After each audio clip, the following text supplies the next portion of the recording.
오늘도 이 새벽에 하나님을 예배하기 위해 나오신 모든 성도님들을 환영하고 축복합니다. 오늘 하나님이 우리에게 주시는 말씀은 욥기 11장 1절에서 20절까지의 말씀입니다. 그 중에서 1절부터 6절까지의 말씀만 제가 봉독하겠습니다. 나아마 사람 소발이 대답하여 이르되 말이 많으니 어찌 대답이 없으랴. 말이 많은 사람이 어찌 의롭다함을 얻겠느냐. 내 자랑하는 말이 어떻게 사람으로 잠잠하게 하겠으며 내가 비웃으면 어찌 너를 부끄럽게 할 사람이 없겠느냐. 내 말에 의하면 내 돈은 정결하고 나는 주께서 보시기에 깨끗하다 하는구나.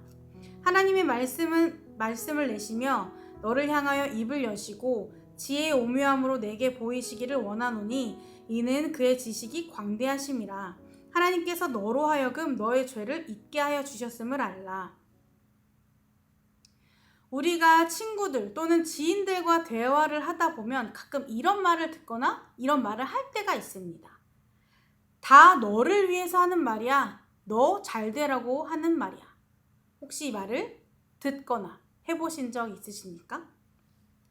보통 우리가 이런 말을 사용할 때의 상황은 누군가가 나에게 조언을 해주거나 또는 내가 누군가에게 조언을 할 때 많이 사용하는 말입니다. 그런데 이상하게 이 말을 들으면 왠지 모르게 기분이 좋지 않을 때가 있습니다. 왜냐하면 대부분 이 말을 하는 경우 상대방을 고려하지 않고 말하는 경우가 많기 때문입니다. 그 상황도 제대로 알지 못하고 상대방도 고려하지 않은 채 다 너 잘 되라고 하는 말이야. 너를 위해서 하는 말이야. 그러니까 잘 새겨들어 라고 이야기를 합니다. 과연 이 말이 내가 하는 말을 잘 듣고 하는 이야기인가? 정말 나를 위로하기 위한 말인가?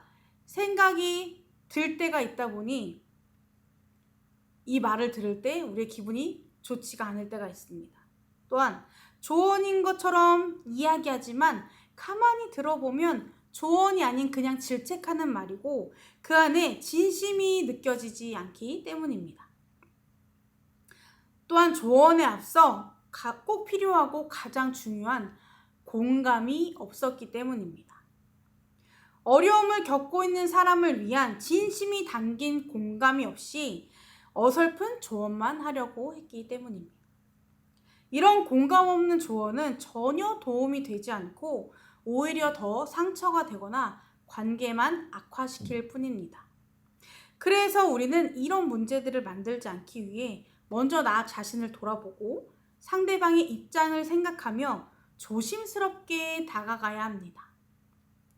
오늘 본문 말씀에 계속해서 욥과 논쟁을 펼치는 친구들이 등장합니다. 그 중에서 이번에 소발이 등장하는데요. 소발은 앞서 빌닷과 비슷하게 욥을 비판하는 것으로 이 상황에 대한 자신의 생각을 전합니다. 앞서 욥은 친구들에게 자신이 지금 처한 상황에 대해서 이야기하며 이미 많은 말을 한 상황입니다. 소발은 그런 욥의 대답을 듣고 이렇게 말하고 있습니다. 새번역 버전인데요. 2절 3절을 보면 내가 하는 헛소리를 듣고서 어느 누가 잠잠할 수 있겠느냐? 말이면 다 말인 줄 아느냐? 내가 혼자서 큰 소리로 떠든다고 해서 우리가 대답도 하지 못할 것이라고 생각하느냐? 네가 우리를 비웃는데도 너를 책망할 사람이 없을 줄 아느냐? 라고 말하고 있습니다.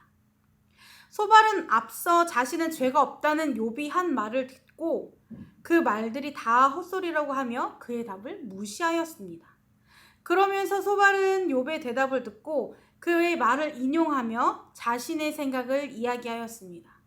그런데 잘 보면 소발은 욥이 했던 말과 상관없이 자신의 마음대로 욥의 말을 해석하며 막무가내로 그를 비판합니다.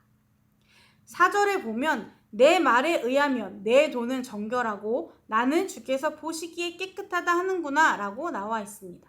그런데 이것은 욥의 말을 직접 인용한 것도 아니었고 욥이 사용했던 의미대로 해석하지도 않았습니다.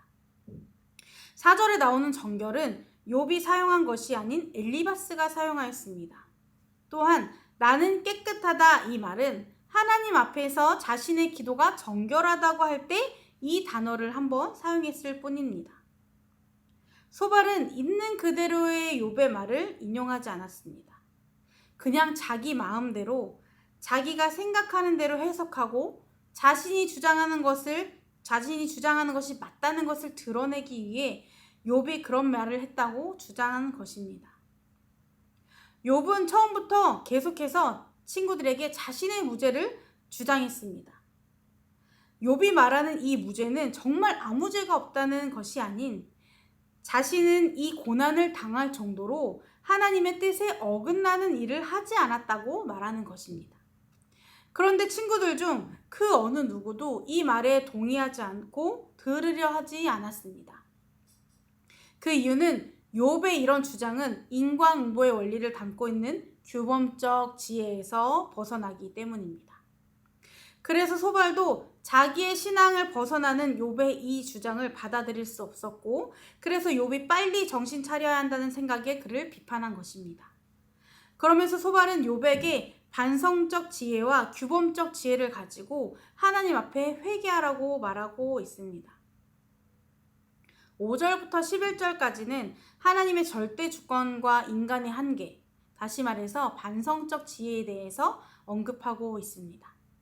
인간이 하나님의 지혜를 깨닫는 것이 불가능하고 하나님의 깊은 뜻을 다 알 수가 없으며 그분의 능력을 다 측량할 수 없고 하나님은 그 어떤 것보다 크고 넓으신 분이라고 말하고 있습니다. 그런데 소발은 여기서 이상한 문장을 덧붙입니다. 바로 6절 하반절과 11절에 나와 있는데요. 소발은 반성적 지혜에 대해 말하면서 6절 마지막 부분에 하나님께서 너로 하여금 너의 죄를 잊게 하여 주셨음을 알라 라고 말하고 있습니다. 또한 11절에 하나님은 허망한 사람을 아시나니 악한 일은 상관하지 않으시는 듯하나 다 보시느니라 라고 말하고 있습니다. 이 두 문장은 하나님께서 무엇을 아시고 어떻게 움직이시는지를 욥에게 설명하고 있는 문장입니다. 그런데 반성적 지혜에 의하면 우리는 하나님의 일하심과 그 뜻을, 움직임을 알 수 없습니다. 하나님을 온전히 알 수 없다는 것입니다. 그런데 소발이 이것을 어떻게 알았을까요? 소발도 욥과 다를 것이 없는 사람인데, 소발도 하나님을 온전히 알 수 없는 사람인데 말이죠. 소발은 정작 자신의 교만함은 보지 못하였습니다. 욥에 대해서 반성적 지혜를 가지고 비판을 하면서도 자신의 교만함은 보지 못하였습니다. 마치 남의 티는 잘 보면서 자신의 들보는 보지 못하는 것처럼 말입니다. 그러면서 12절부터 20절까지는 자신이 주장하는 규범적 지혜를 가지고 욥에게 회개하라고 말하고 있습니다. 소발도 역시 욥에게는 전혀 도움이 되지 않는 조언으로 그를 더 힘들게 하였습니다. 자신이 가지고 있는 모든 지식으로 그를 위해 조언하였지만 전혀 위로가 되지 않았습니다. 왜 그럴까요? 제대로 된 공감도 없이 진짜 그 아픈 마음을 위로하기 위해 고난에 처한 친구를 돕기 위해 조심스럽게 조언을 하고 있는 것이 아니기 때문입니다.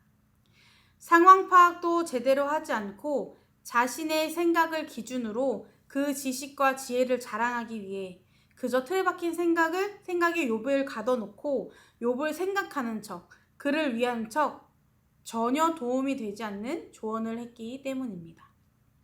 소발이 진정으로 욥을 돕고자 하였다면, 그 마음이 진심이었다면 자신이 믿고 주장하고 있는 그 지식을 벗어나서, 그 기준을 벗어나서 욥의 말을 귀담아 들었을 것입니다. 색안경을 끼고 그를 바라보지 않았을 것입니다. 욥의 말을 반박하려고 생각하기보다 그의 말을 받아주며 수긍해주며 같이 이 상황에 대한 하나님의 뜻을 구했을 것입니다. 그러나 소발은 전혀 연결되지 않는 반성적 지혜를 근거로 한 주장과 규범적 지혜를 근거로 한 주장을 통해 친구가 처한 상황과 1도 상관없는 말로 정말 말 그대로 다 너 잘 되려고 하는 말이야, 너를 위해서 하는 말이야 라는 이 말과 똑같은 상황을 만들었습니다. 욥의 처지를 염려하는 듯 보이지만 실상은 자신의 의견에 굴복하도록 요구한 것입니다. 사랑하는 성도 여러분, 우리는 사람들과의 관계에서 늘 생각해야 할 것이 있습니다. 바로 나도 상대방과 똑같은 피조물이라는 것입니다. 나도 내 친구와 내 이웃과 다름이 없는 똑같이 연약한 존재라는 것입니다.